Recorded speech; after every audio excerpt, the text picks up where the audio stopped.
هنشتغل على تصويبه من مكان صعب.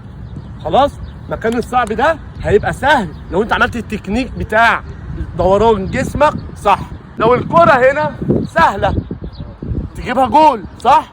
طيب لو هنا سهلة انك تجيبها جول، هتقطم وتشوط اهي والمرمى هناك وانت بتلعب برجليك اليمين وما قدامكش غير انك انت هتشوطها كده. هتعمل ايه؟ اللي انا عايزه منك هتعمل دوران بوسطك.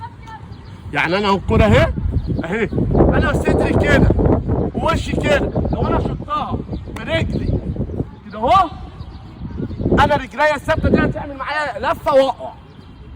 فانا لازم وانا وشي كده وصدري كده في الزاويه البعيده اودي صدري على الزاويه وانا بشوط. طب ازاي؟ يبقى وانا بشوط وخرجت الكره من رجلي وصدري يروح على الزاويه واقوم رافع رجليا الشمال، يبقى انا لفيت دوران وسطي كله اهو. عديت فرقع والله العظيم دي مثاليه. فرقع فرقع فرقع